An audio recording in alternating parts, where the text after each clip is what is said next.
أعوذ بالله من الشيطان الرجيم. بسم الله الرحمن الرحيم. الحمد لله الذي دل على وجوب وجوده ابتكار الممكنات وعلى قدرته وعلمه إتقان المصنوعات المتعالي عن مشابهة الجسمانيات المنزه بجلاله عن مناسبة الناقصات. نحمده حمدا يملأ أقطار الأرض والسماوات، والصلاة والسلام على محمد صاحب الآيات والبينات وعلى آله الهادين من الشبه والضلال الذين أذهب الله عنهم الرجس وسخرهم تسخيرا.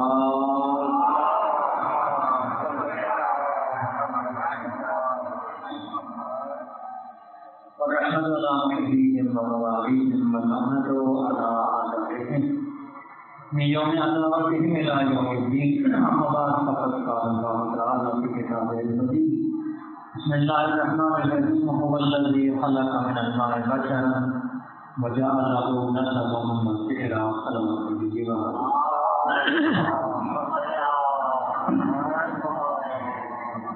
بارگاہ رب العزت سے تمام مومنین کی عبادات و اعزاز اپنی بارگاہ میں منظور و مقبول فرمائے. پروردگار عالم حضرت محمد و آل محمد امام زمان کا جلد ظہور فرما. وطن عزیز پاکستان کو امن و سلامتی کا گہوارہ بنا. پروردگار عالم حضرت محمد و آل محمد جملہ حاضرین پر اپنی رحمتیں اور برکتیں نازل فرما. اللہ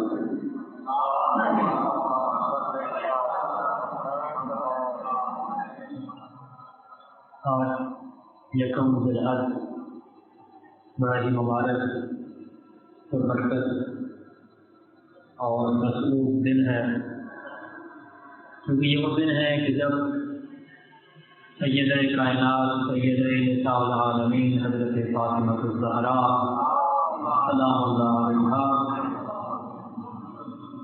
اور امیر المؤمنین امام المتقین علی ابن ابی طالب علیہ الصلوۃ والسلام رشتہ ازدواج میں منسلک ہوئے.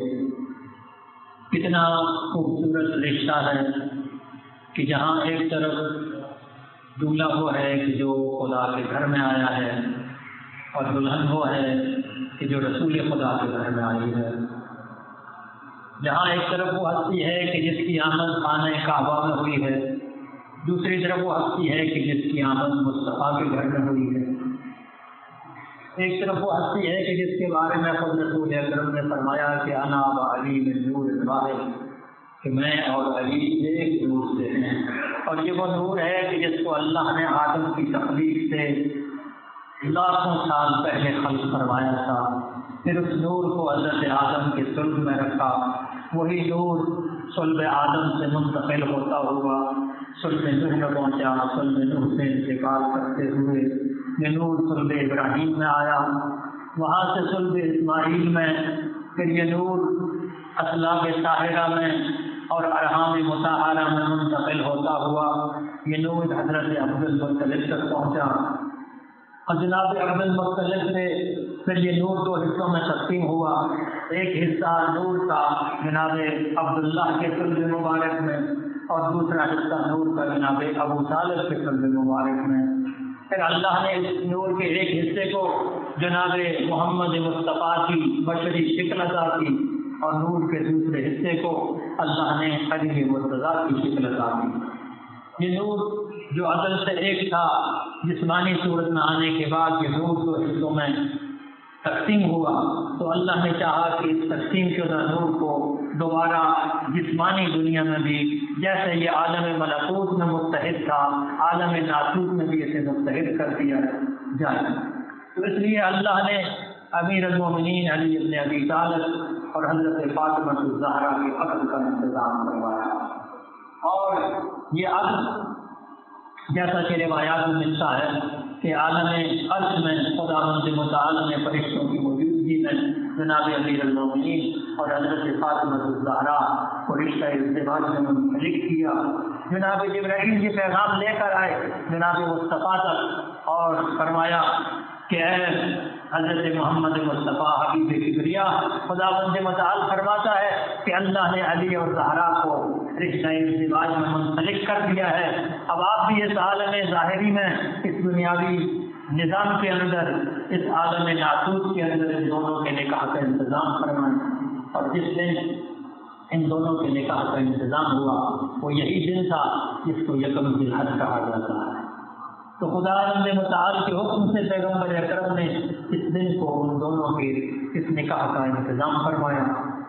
اور دیکھیے یہاں پر اس نکاح کے اندر، اس ازدواج کے اندر ہمارے لیے بہت سارے پیغامات بھی ہیں، جہاں ہمارے لیے خوشی کا موقع ہے، جہاں ہمارے لیے سعادت کا موقع ہے، جہاں ہمارے لیے برکت کا موقع ہے، وہیں ہمارے لیے اس کے اندر بہت ساری تعلیمات بھی پوشیدہ ہیں کہ جب نکاح کا ارادہ فرمایا، امیر المومنین نے خواستگاری فرمائی، تو اس وقت سرکار محمد مصطفیٰ نے پوچھا کہ اے علی آپ کے پاس کتنی چیزیں ہیں؟ فرمایا کہ میرے پاس 3 چیزیں ہیں، ایک میری تلوار ہے، ایک میری زرہ ہے، اور ایک میری سواری کا جانور ہے۔ آپ حکم فرمائیں۔ فرمایا کہ اے علی تلوار کی اس لیے ضرورت ہے کہ تم نے اللہ کی راہ میں جہاد فرمانا ہے، اور سواری کے جانور کی بھی تمہیں ضرورت ہے، لیکن زرہ کی تمہیں ضرورت نہیں ہے، اس لیے کہ دنیا میں وہ کوئی مائی کا لال پیدا ہی نہیں ہوا جو تمہیں کسی میدان میں کہیں تمہارے اوپر غالب آ سکے، اس لیے زرہ کو بیچ دو۔ تو اس زرہ کو بیچ کر 400 یا 500 درہم جو حاصل ہوئے وہ لا کر رسول اکرم کے دست مبارک میں دیے، اور اس 500 درہم سے پیغمبر اکرم نے گھر کی معمولی چیزیں خریدی، ایک چارپائی، کچھ بستر، کچھ طہارت کے لیے اسباب دوسرے، اور ایسے ہی چند مخصوص چیزیں، کوئی تکیے وغیرہ، کوئی ابا، یمنی چادر، ایک برقع، ایک قمیض، یہ چند چیزیں جو لکھی ہیں جناب شیخ طوسی نے پوری فہرست اس کی گنوائی ہے، جو وہ چیزیں اس رقم سے خریدی گئی اور ان کے گھر کے لیے اس کا انتظام کیا گیا۔ یہاں پر جو چیز سمجھنے کی ہے اور جاننے کی ہے اور ہمارے لیے جو اس کے اندر پیغام ہے، عام طور پر یہ کہا جاتا ہے کہ حضرت فاطمہ الزہرا کو جہیز میں ایک بستر دیا گیا، ایک چادر دی گئی، بڑا سادہ جہیز دیا گیا۔ میرے خیال میں یہ بڑا غلط بیان ہے، اس کا غلط تشریح ہے، دوسرے لفظوں میں کہہ لیں، کیونکہ یہ وہ جہیز نہیں ہے جو ہمارے ہاں جہیز ہوتا ہے۔ جیسا کہ میں نے بھی آپ کے سامنے وہ روایت بیان کی کہ امیر المومنین نے اپنی زرہ بیچ کر جو 500 درہم حاصل کیے تھے، وہ 500 درہم رسول اللہ کی دست مبارک میں رکھے، اور ان 500 درہم سے یہ اشیاء خریدی گئی ہیں۔ رسول اللہ نے اپنے گھر سے نہیں دی، توجہ ہے، رسول اللہ نے اپنے گھر سے نہیں دی۔ جہیز جو ہمارے ہاں دیا جاتا ہے وہ تو اپنے گھروں سے دیا جاتا ہے، اور اس چھوٹے سے واقعے کو اس جہیز کے جواز کی دلیل بنایا جاتا ہے کہ جی جہیز تو اللہ کے رسول نے بھی دیا تھا۔ توجہ فرمائیے، جہیز کہاں دیا تھا؟ یہ جہیز نہیں ہے، یہ حضرت علی مرتضیٰ نے جو حق مہر دیا ہے 500 درہم، یہ اس حق مہر سے چیزیں خریدی گئی۔ لہذا اس کو جہیز کے لیے ہمیں نہیں دلیل بنانی چاہیے، اور اس کے لیے صرف دلیل نہیں پھر بنائی، ہم تو پھر بہت آگے چلے جاتے ہیں۔ آج کل کی جو صورتحال ہے وہ آپ کے سامنے ہے۔ ویسے تو مجالس میں پڑھنے کے لیے اور خطبے دینے کے لیے ہمارے پاس یہ ایک بڑا بہترین موضوع ہے، ہر بندہ بڑا کھلے دل سے اس سے بول سکتا ہے اور بڑی تفصیلات بیان کر سکتے ہیں، لیکن بات یہ ہے کہ جب عمل کی نوبت آتی ہے تو پھر یہ ساری چیزیں ہم بھول جاتے ہیں، کہتے ہیں جی آپ آج دیکھیں جی ہم دنیا کو کیا منہ دکھائیں گے، آخر دنیا کو بھی تو منہ دکھانا ہے، اس دنیا میں بھی تو رہنا ہے۔ یہی جو سماجی ہماری روایات ہیں نا، یہی ہمیں تباہ کرتی ہیں، یہی ہمارے نظام کو برباد کرتی ہیں کہ ایک طرف ہم دیندار بھی بنتے ہیں، دوسری طرف اس سماجی روایات کے ساتھ بھی لپٹے ہوئے ہیں اور ان کو کسی صورت ترک نہیں کرنا چاہتے کہ جی زیادہ سے زیادہ بیٹیوں کو جہیز دیا جائے۔ اور آج تو صورتحال یہاں تک پہنچ گئی ہے تو حق مہر کا بھی مطالبہ کیا جاتا ہے۔ جب رشتے طے ہوتے ہیں تو پہلے پوچھا جاتا ہے جناب جہیز میں کیا دیں گے، گاڑی دیں گے، گھر دیں گے، مکان دیں گے، اور کیا چیزیں دیں گے، فریج دیں گے، ٹیلی ویژن دیں گے، بلکہ بعض تو میں نے یہ دیکھا اور سنا ہے کہ بسا اوقات دولہے والوں کی طرف سے ایک لمبی فہرست تھما دی جاتی ہے دلہن والوں کو کہ یہ چیزیں ہمیں جہیز میں چاہیے. بسا اوقات اس جہیز کے اوپر لڑائیاں ہو جاتی ہیں اور بعض اوقات رخصتی کے بعد بھی اس کے اوپر لڑائی ہوتی ہے. دولہا کہتا ہے دلہن کو تم کیا لائی تھی جہیز میں, تمہارے پاس ہے ہی کیا؟ طلاق تک ہوتی دیکھی ہے میں نے. پھر ہم کیسے کہیں کہ ہم علی و زہرا کے چاہنے والے ہیں, ہم علی و زہرا کے ماننے والے ہیں؟ کیسے ہم کہہ سکتے ہیں؟ صرف اس لیے کہ جب مجلس میں پڑھا جائے یا جمعے کے خطبے میں بیان کیا جائے اس کو بڑی واہ واہ کر لیں, تھوڑی دیر کے لیے خوش ہو جائیں, اور جب عمل کی نوبت آئے تو پھر ان چیزوں کو پیچھے چھوڑ دیا جائے. یہ کتنی ستم ظریفی ہے. اگر عمل کے لیے اسلام نہیں ہے تو پھر نعوذ باللہ اس کا فائدہ کیا ہے؟ دنیا میں اللہ نے انبیاء اور ائمہ کو ہماری ہدایت اور رہنمائی کے لیے بھیجا ہے, اور یہ ہدایت اور رہنمائی ہماری دنیا کے لیے بھی اور آخرت کے لیے بھی ہے. اور دنیا صحیح ہوگی تو آخرت صحیح ہوگی. جو دنیا میں ہی ہم نظام نہیں بنا پائے, اس اسلام کو دنیا میں ہی نافذ نہیں کر پائے, اس اسلام کے ذریعے دنیا میں ہی اپنا سماجی نظام درست نہیں کر پائے, تو آخرت میں وہ ہمارے کیا کام آئے گا؟ وہ آخرت میں بھی کام نہیں آنے والا اگر دنیا میں ہم نے اس کو اپنے اوپر لاگو نہیں کیا. حدیث نہیں پڑھی ہے دنیا مزرعۃ الآخرہ, دنیا آخرت کی کھیتی ہے. کھیتی کیا ہوتی ہے؟ کھیتی وہی ہوتی ہے کہ جس کو آپ جب بیجتے ہیں تو اسی کی فصل اٹھاتے ہیں. آپ گندم زمین میں بوئیں پھر توقع رکھیں کہ اس سے میں باجرہ اٹھا لوں یا مکئی اٹھا لوں, تو یہ توقع کیا ہے؟ خیال خام ہے. اگر مکئی آپ نے بوئی ہے, بیجی ہے, تو پھر اس سے آپ مکئی ہی اٹھائیں گے, گندم نہیں اٹھائیں گے.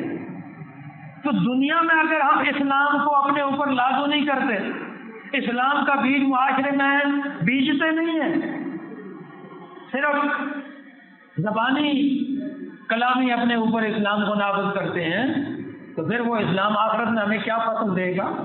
آخرت تو فصل ہے نا, نتیجہ ہے اس کا.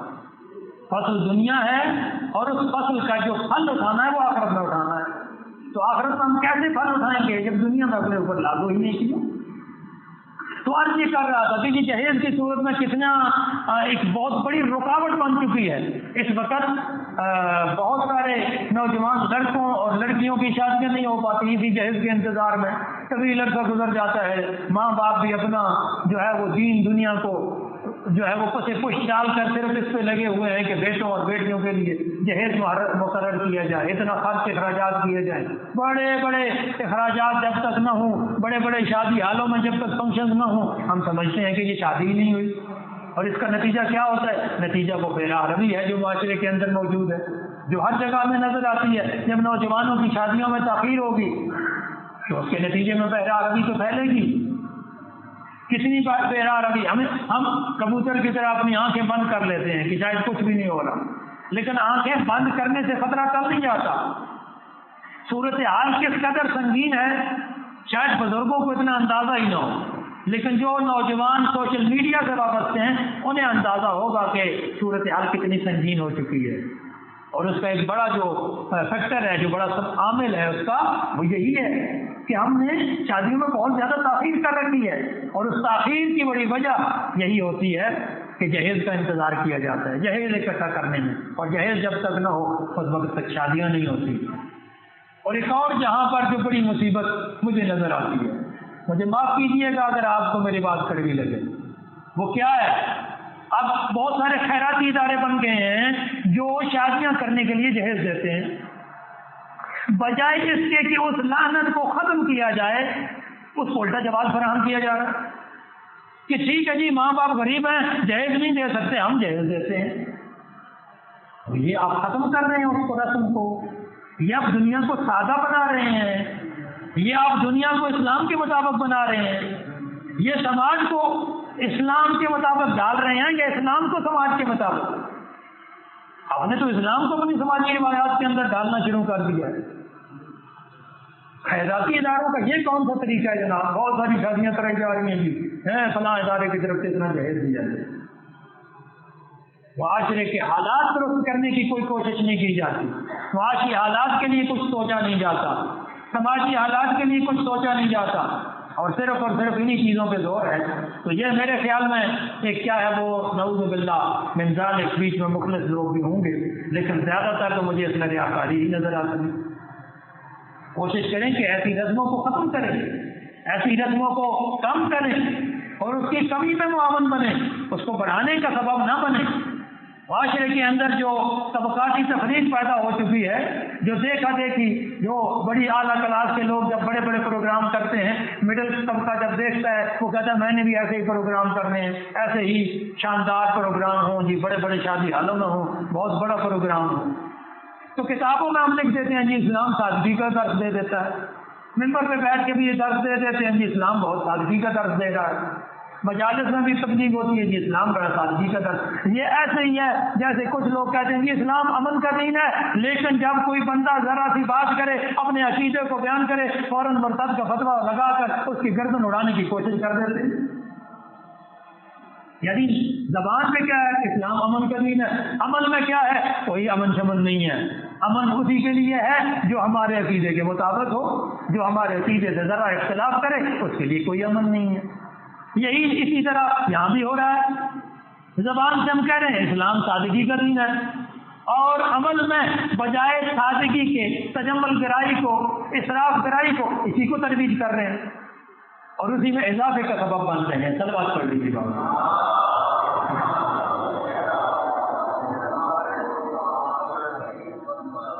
تو اس طرح یہ جو چیز ہے نا، میں اس لیے یاد کرتا ہوں ایک مومن کا ایکسیڈنٹ ہوا ہے، وہ تو نہیں کیا دعا میں چاہیے۔ ایک مومن برادر مومن کا ایکسیڈنٹ ہوا ہے شدید قسم کا، اور وہ کوما کی کیفیت میں ہے۔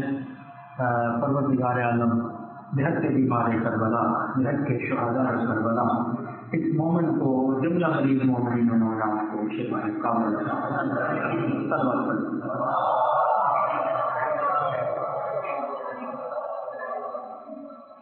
تو عرض یہ کر رہا تھا کہ یہ جو عقد مبارک ہوا ہے اس میں ہمارے لیے بھی بہت سارے درس ہیں، ہماری سیکھنے کے لیے بہت ساری چیزیں ہیں، جن میں سے ایک چیز یہ چیز ہے کہ جہیز کے لیے لڑکی کے گھر والوں کے اوپر کسی قسم کا بوجھ نہیں ہونا چاہیے۔ اور پھر اور بھی بہت سارے درس ہیں امیر المومنین علی ابن ابی طالب اور بی بی فاطمہ الزہرا کی زندگی مبارک میں کہ کس طرح اپنے سخت حالات میں، فتح خیبر سے پہلے دنیاوی حالات کتنے سخت تھے مدینہ کے لوگوں پر، یقیناً بہت سارے لوگ اس سے آگاہ ہیں، سارے لوگ بیٹھے ہیں، تو ان حالات میں بھی کس طرح ان لوگوں نے زندگی گزاری، اور پھر یہاں تک کہ جب کنیز عطا کی گئی، فضا، جناب فضا کی صورت میں حضرت فاطمہ الزہرا کو کنیز ملی تھی، تو آپ ان کی زندگی میں بھی یہ سبب دیکھیے کہ اپنی کنیز کے ساتھ بھی، خادمہ کے ساتھ بھی گھر کے کاموں کو تقسیم کر رکھا ہے کہ ایک دن کنیز کام کرے گی اور ایک دن بیوی خود کام کرے گی۔ کیا یہ چیزیں صرف مجالس میں پڑھنے کے لیے ہیں یا ہمارے عمل کے لیے بھی ہیں؟ ہمارے گھروں میں اگر کوئی ہو اس طرح کے نوکر چاکر تو سارا زور اسی کے خود صاحب بیٹھے ہیں آرام سے ٹانگ پہ ٹانگ رکھ کے، اور سارا کام اسی سے کروایا جا رہا ہے، اور اس کے بعد دعویٰ بھی یہی ہوتا ہے کہ ہم آل محمد کے چاہنے والے ہیں۔ میرا یہ خیال ہے کہ آل محمد کی اگر چاہت ہمارے دل میں ہے تو وہ ہمارے عمل میں بھی نظر آنی چاہیے، اس کا اثر ہمارے عمل میں نظر آنا چاہیے، وہ ہمارے کردار میں نظر آنا چاہیے، اور اگر ہم کردار ہم سے سیکھ سکیں تو اس میں ہماری دنیا کی بھی بھلائی ہے اور ہماری آخرت کی بھلائی ہے، اور اگر ہم کردار نہ سیکھ سکیں تو پھر یہ وہی چیز رہ جائے گی جس کے بارے میں امام حسین نے کہا تھا کہ الدین اللہ علی السنتہم، دین صرف زبان کا ایک چسکا رہ جاتا ہے، اس کے علاوہ کچھ نہیں رہتا، اور اگر ہم کردار سیکھیں ان سے تو یقیناً دنیا کی بھی بھلائی ہے اور آخرت کی بھی بھلائی ہے۔ صلوات پڑھ لیجیے۔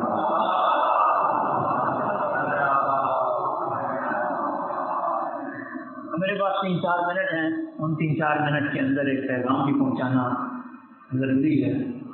دیکھیے ہر سال، بلکہ بتاؤ کا سارا سال شیعہ کے ساتھ، عزاداروں کے ساتھ، ماتمیوں کے ساتھ، ذاکرین کے ساتھ، بانیان کے ساتھ مسائل چلتے رہتے ہیں، بالخصوص ضلع اقبال کے اندر گزشتہ کئی سالوں میں، اور بالخصوص گزشتہ پچھلے جو سال گزرا ہے، محرم اور سفر کے جو ایام گزرے ہیں، اس میں تو بہت زیادہ مقدمات قائم کیے گئے سوشل میڈیا کے ذریعے، اور خود اس کے علاوہ دوسرے کسی نے عزاداری کروائی ہے، گھر میں نیاز کھلوائی ہے، اس کے اوپر پرچہ ہو جاتا ہے، ذرا سی باتوں پر تیار ہو جاتی ہیں۔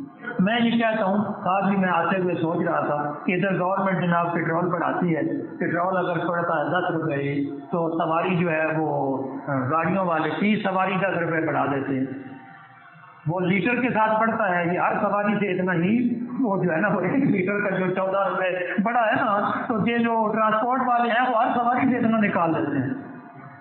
عجیب ظلم ہے، اور ان کو ریاست پوچھتی بھی نہیں ہے. اسٹیٹ ان کو کوئی سوال نہیں کر رہی. آپ رکشے میں بیٹھے، یہاں سے جا کے تحصیل چوک پہ اتر جائیں، رکشے والا کہے گا جی 50 روپے دے دو، 60 روپے دے دو. کوئی پوچھنے والا ہے؟ آپ نے آج تک دیکھا کہ کسی ACDC نے ایکشن لیا اس بات پہ؟ کوئی ایکشن نہیں لیتے. ذرا آزاداری کا مسئلہ آ جائے، کسی نے گھر میں وہ دور دراز کسی گاؤں میں کسی ڈھوپ کے اوپر بھی نیاز کھلوائی ہے، فوراً پولیس پہنچ جاتی ہے.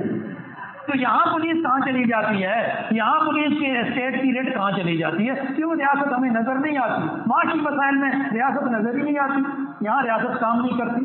لیکن جو ہی مذہب کا معاملہ آتا ہے، آزاداری امام حسین کا معاملہ آتا ہے، وہاں فوراً ریاست انوالو ہو جاتی ہے. تو ہمارے ساتھ جو گزشتہ کئی سالوں سے یہ صورتحال ہو رہی تھی، اس چیز کو دیکھتے ہوئے ضلع چکوال کی تمام تنظیموں نے، تمام انجمنوں نے اور تمام بانیان نے مل کر متحد ہو کر ایک کمیٹی تشکیل دی جس کا نام شیعہ راہبر کمیٹی رکھا گیا ہے. الحمدللہ کہ اس کے اندر تمام تنظیمیں موجود ہیں، بانیان کے نمائندے موجود ہیں، ماتمیوں کے نمائندے موجود ہیں، اور جو ملی اور قومی تنظیمیں ہیں ان کے نمائندے بھی موجود ہیں. تو گزارش یہ ہے کہ اس کمیٹی کے ساتھ ایک تو سب سے پہلے تمام مومنین کو تعاون کرنا چاہیے، اور یہ کہ اگر آپ لوگوں کو کہیں پر کوئی مسئلہ ہوتا ہے خاص طور پر آزاداری کے حوالے سے، تو اس کمیٹی کو ضرور مطلع کرنا ہے.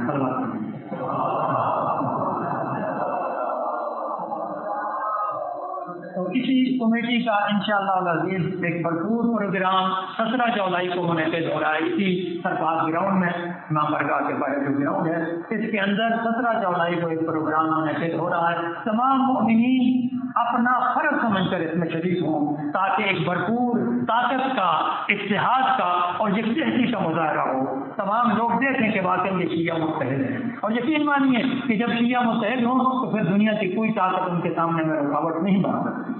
یہی متحد اور متفق ہونے کی ضرورت ہے. اس اتحاد اور یکجہتی کے مظاہرے کی ضرورت ہے. اس میں آپ خود بھی شرکت کریں، دوسرے مومنین تک بھی یہ پیغام پہنچائیں. آپ میں سے ہر بندہ کم از کم 50 بندوں تک، اگر 50 نہیں تو 30 بندوں تک اسی پیغام کو پہنچا سکتا ہے کہ 17 جولائی کو انشاءاللہ العزیز سرفراز میں اس عظیم الشان کانفرنس کے اندر ضرور شرکت کرنی ہے. السلام علیکم ورحمۃ اللہ.